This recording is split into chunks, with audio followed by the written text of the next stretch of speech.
Before I start tonight's video, which is literally recorded and just on the back of this, I just want to give a huge congratulations to the England Lionesses, England ladies team, because they were absolutely sensational in their 2-1 victory over Germany last night. Goals, great. Honestly, it was a really, really committed, passionate, fighting game, and they really got in Germany's faces. They were really aggressive. I think the addition of Chloe Kelly was absolutely brilliant, and you know, obviously she got the second goal, which was massive. The first goal was sensational. The ball through the middle for Toon to get on the end and chip it over the goalkeeper. Again, brilliant finish. So England ladies, you should be really, really proud of yourself. But there's a bigger picture to this. You know, ladies football was oppressed for over 50 years. While England, while the men's team wasn't able to play football during the war, ladies stepped up. You were having crowds of like 52,000 fans at Goodison Park on a regular basis. You know, you saw ladies football really grow in the 1920s and 30s, and the FA just banned it, and that fundamentally stopped all these passionate ladies from doing something that they truly loved. And last night meant so much to so many people. You know, you've got all the initiatives, the Her Game 2 initiative, and you know, all of the initiatives that have been done around locally. You've got people who I know who are creating academies designed for females and ladies and younger children to develop and get these opportunities that are in the men's game and have been for a long time. And I just want to say that it is huge credit to everyone involved with that football team last night and in women's football all around the country, because that meant so much to all of you, and as a result it meant so much to us. So thank you ever so much for your dedication, your passion, not lying down, not dying, not giving up on your dreams, and making it happen last night. And all of those players that played last night, all substitutions, all the players that have played throughout the tournament, you know, the sensational Beth Mead, Leah Williamson, sensational. You're a credit to this country, and I truly hope you get the rewards that you thoroughly deserve. So, for me, host of the Blue Boys Network, thank you, because you really did bring football home, and it came back with a bang. So, brilliant, brilliant, brilliant, brilliant. What's going on, everyone? It's Mike back again, and yeah, look, season's this week. Scared? I don't know how I feel about this season. I am excited. I'm also nervous. I'm worried. I'm not worried. It's a bit weird. And I'll explain why in this video. So first and foremost, I am worried for a few reasons. One, I still think we're missing an attacker. And I know that sounds a bit silly, but you know, with the addition of Dwight McNeil scoring 2 goals midweek, etc. Friday, sorry, I get it.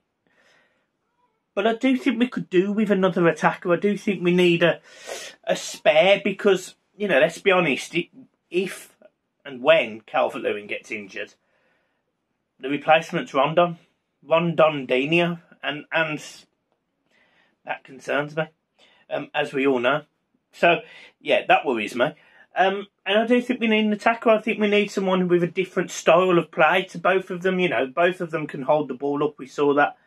But actually, if we got someone that can beat a man and score a goal on their own, can we sign someone that create a goal like that themselves? And you know, McNeil did it, actually, to be fair, against Kiev. But you know, you do worry that we have these players that have these moments. Damari Gray was sensational at the start of the season, and Josh Townsend was really good at the start of last season as well.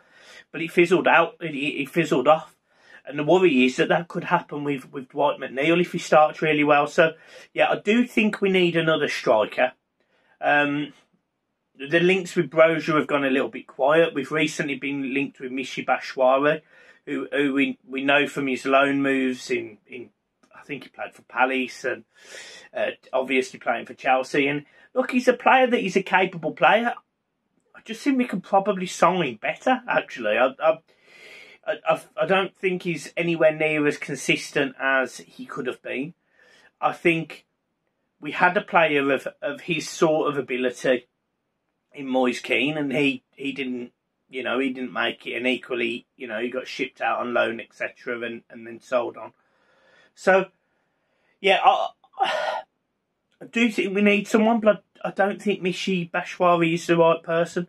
However, look, if Lampard can get a tune out of someone, he might be able to get it out of him. Who knows? I don't know. It would be unfair for me to judge, but I do think we need somebody extra. I think we need someone who's a little bit clever and got that pacing behind, that little bit of skill to beat a man, and that person that can score from 20 yards, 30 yards, 10 yards, 5 yards, 1 yard.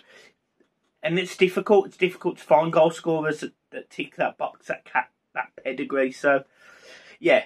Michy Batshuayi is a no for me, personally. But is he better than Rondon?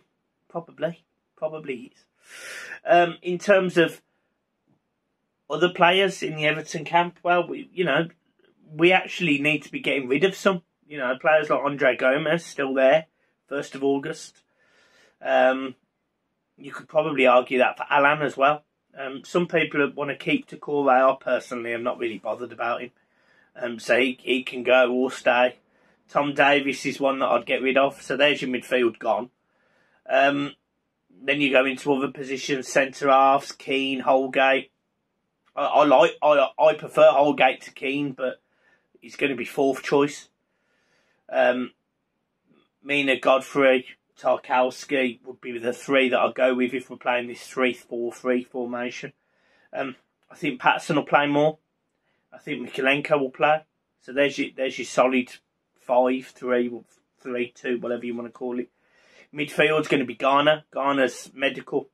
I believe it's happening now, or at least he's on Merseyside to have the medical.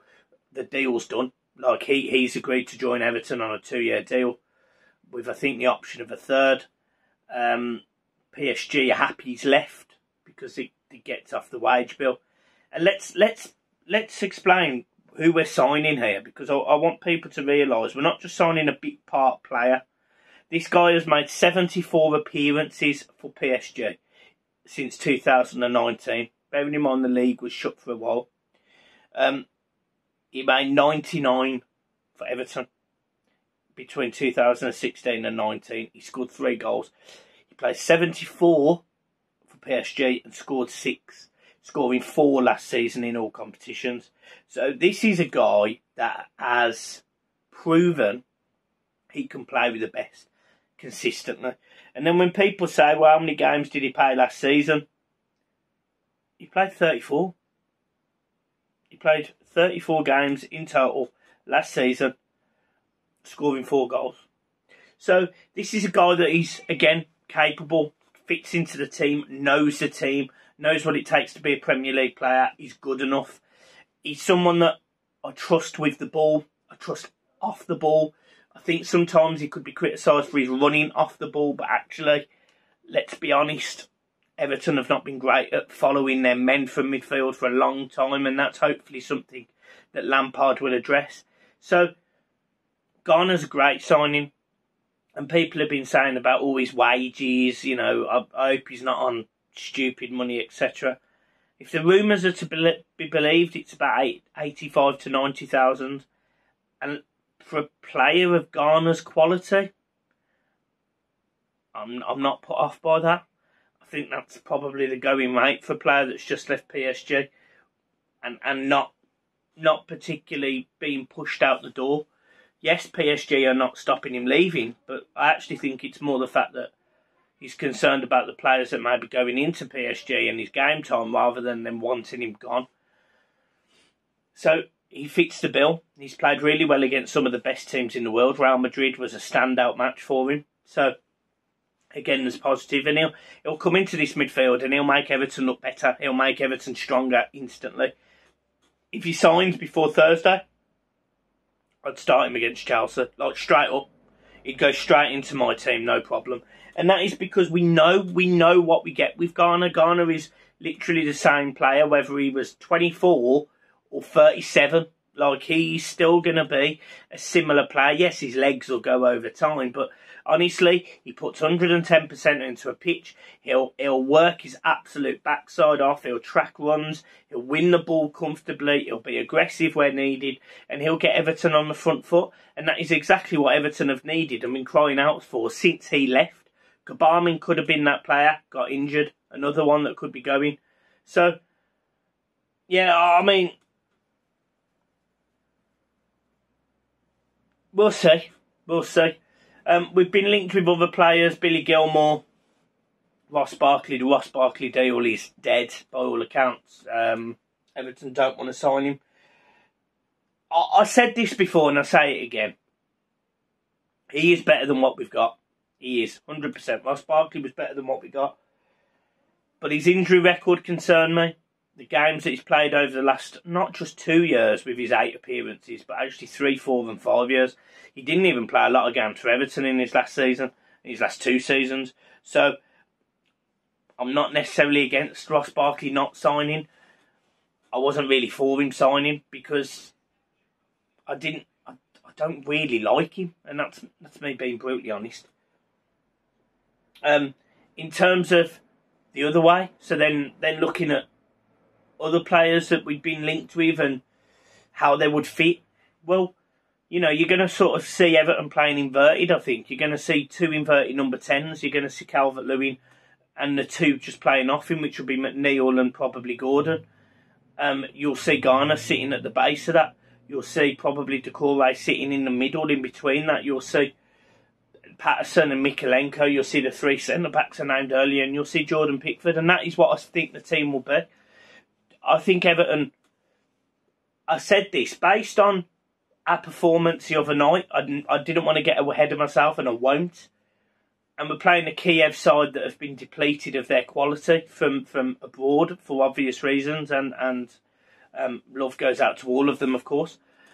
But the facts are, Everton won't be the bottom 3 worst teams. We won't, in my opinion, be in the bottom 5 because we're actually better than I thought. I predicted that we'd finish probably 14th, 15th, 16th. I think we might finish a little bit higher, probably between 10th and 12th. And I'll take that. I'll take that as a solid base to next season. Because this season, yeah, we know what it is. Financial fair play, you know, we're mitigating the losses. We're trying to get players off the books. So we know all of that. But the facts are, it's probably hindering us going forward. We're not going to be finishing in Europe. Well, we probably won't. Whereas next season, we might be able to invest a little bit more, kick on a little bit more. The stadium will be even close to being built and it'll be more of a feel-good factor. So this season, in my opinion, is about damage limitation and getting us through to next season. And I think we'll be all right. I think we'll be all right, honestly. I'm not expecting trees to be pulled up. I'm not expecting tons of goals. I'm expecting a few silly mistakes. But I'm not expecting us to be as bad as last season. Because if we are as bad as last season, I believe we'll go down. And that's that. Garner is a massive signing. And when you look at the players Everton have actually signed on paper, for Nagri, yeah, look, I don't get it. I'm not even going to sit there and pretend to get it. I do not get it. But Tarkowski, great signing. Dwight McNeil could be a really good signing. And Garner just adds what we've lacked. So honestly, I'm really, really happy with the window so far. I scored it a couple of weeks ago, might have been 10 days ago. I think I scored it like a 4 out of 10. Getting Garner over the line, I'll probably score it at 6.5. I think we need an attacker. And I think if you can get rid of some of the big earners off the book, I think that pushes the score up. So, yeah, look, guys, I'm leaving it there. Have a good one. I hope you've enjoyed tonight's video. Make sure you hit the like button and subscribe. And I will see you soon. Peace.